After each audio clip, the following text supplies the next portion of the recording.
आयुध मरता नहीं है, वो किसी और रूप में जन्म लेता है। और आयुध रीबर्थ की सबसे दिलचस्प बात यही है कि यह सवाल नहीं पूछती कि आयुध वापस आएगा या नहीं। सवाल ये है कि जब वो वापस आएगा तो क्या वो वही आयुध होगा। होली काउ एंटरटेनमेंट की यह 48 पेजेस की कॉमिक ऑपरेशन डीके के बाद की कहानी को उठाती है और आयुध के किरदार को एक नए फेस में ले जाती है। लेकिन क्या ये रीबर्थ उतना ही इम्पैक्टफुल है जितना इसका कॉन्सेप्ट? आइए देखते हैं।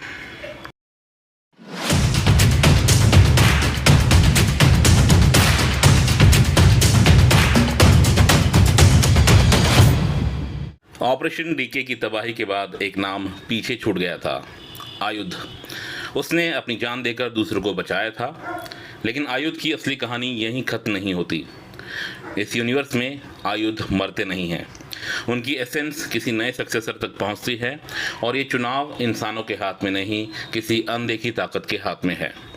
सालों से दबी ये विरासत अब फिर जागती है और इसी के साथ कहानी हमें ले जाती है कालवन गांव में।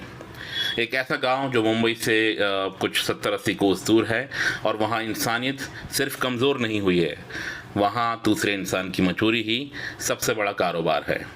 लोगों को फंसाना, उनका डर और दर्द अपने फ़ायदे के लिए इस्तेमाल करना, उन्हें मार डालना, यहाँ सामान्य जीवन का हिस्सा है। लेकिन फिर गांव के नीचे दबी कोई ताकत जागती है और कहानी का इक्वेशन बदल जाता है। अब शिकारी को पता चलता है कि जंगल में उससे भी बड़ा शिकारी मौजूड है। राइटर अश्विन कलमाने, जिन्हें कि सुदीप मेनन के एडिशनल इनपुट्स का साथ मिला है, वो कहानी को काफ़ी साफ तरीके से आगे बढ़ाते हैं।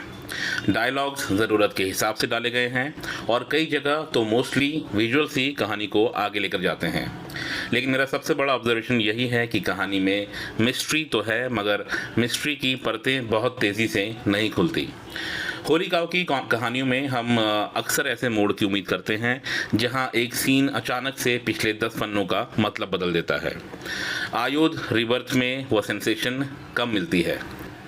कहानी लीनियर है, setup, discovery, threat and then confrontation, ये इसी तरीके से आगे बढ़ती है।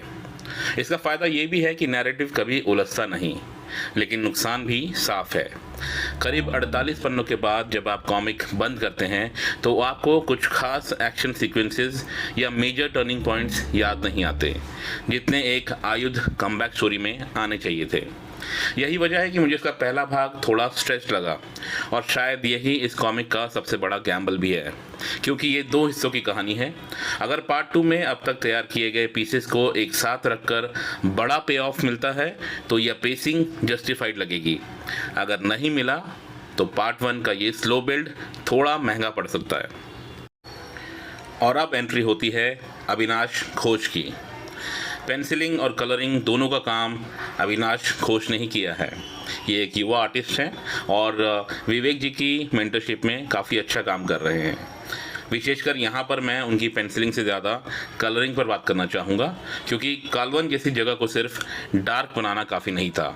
इसके मूड में घुटन, डर और डीके दिखना ज़रूरी था और अविनाश की कलरिंग में कई पैनल्स में यही एटमॉस्फेयर क्रिएट होता है। विवेक भाई की गाइडेंस में ये जो यंग आर्टिस्ट हैं वो जिस तरह से ग्रो कर रहे हैं, उसका पोटेंशियल इस कॉमिक में खासकर आपको कलरिंग में दिखाई देगा। कवर भी अविनाश का है, जबकि कवर के कलर्स किए हैं हमारे अपने प्रसाद पटनायक जी ने।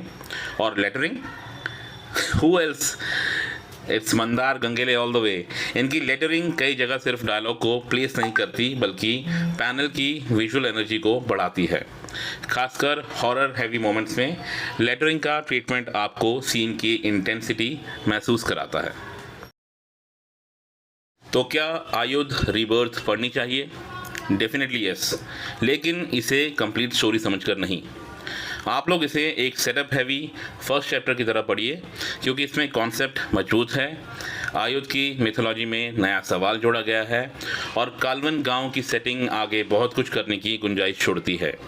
लेकिन पार्ट 1 में मुझे वो शॉक वैल्यू नहीं मिली जिसकी मैं होली काउ और आयुध जैसे किरदार से उम्मीद कर रहा था। फिर भी एक चीज़ तो साफ है कि आयुध वापस आ चुका है। अब असली परीक्षा उसकी नहीं, कहानी की है। अगर पार्ट 2 इस पूरे सेटअप को एक यादगार पे ऑफ में बदल देता है तो आयुध रीबर्थ पीछे मुड़कर देखने पर कहीं ज़्यादा मजबूत कॉमिक साबित हो सकती है। फिलहाल ये एक प्रॉमिसिंग कमबैक है, लेकिन अभी अधूरा है। आप लोगों ने आयुध रीबर्थ पढ़ी है तो बताइए, क्या आपको भी लगा कि कहानी जानबूझकर अपना बड़ा धमाका पार्ट 2 के लिए बचा रही है? चलिए फिलहाल चलता हूँ। मेरा नाम है धीरेन्द्र और आप देख रहे हैं कॉमिक्स एनिमल।